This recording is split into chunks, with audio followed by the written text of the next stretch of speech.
it's a complex issue, this, because there's the question of gender.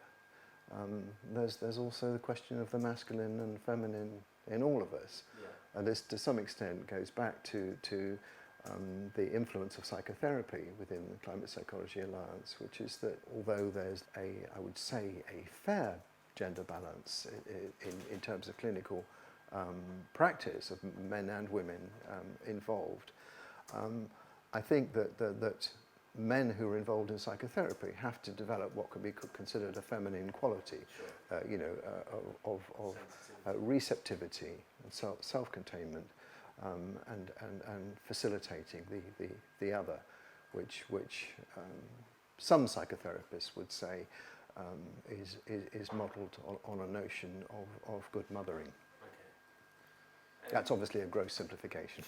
One thing that's interesting at the moment is that we've got Theresa May in the UK. Yeah. Angela Merkel, yes. And you've got the head of Scotland, Nicholas. Yes. We're being swept over by a whole wave of women leaders.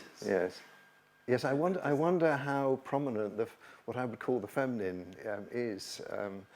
Thinking about those leaders, I'm harking back to Margaret Thatcher and someone's famous comment that she was the only real man in the cabinet.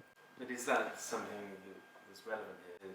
Are these women assuming more male attributes, or are they driving forward feminine attributes? And how does that impact something like climate communication or even policy? Because policy is going to become very important. My own personal feeling and experience is that women have a lot to teach us men when it comes to connectedness with nature, because I think one of the underlying problems underlying the climate and ecological crisis is that humanity has to a large extent created an artificial world in which we have an illusion of autonomy.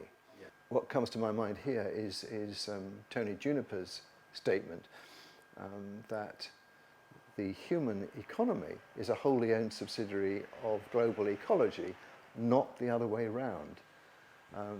Whereas I think many of us are in the grip of an illusion that the human economy is the ultimate reality.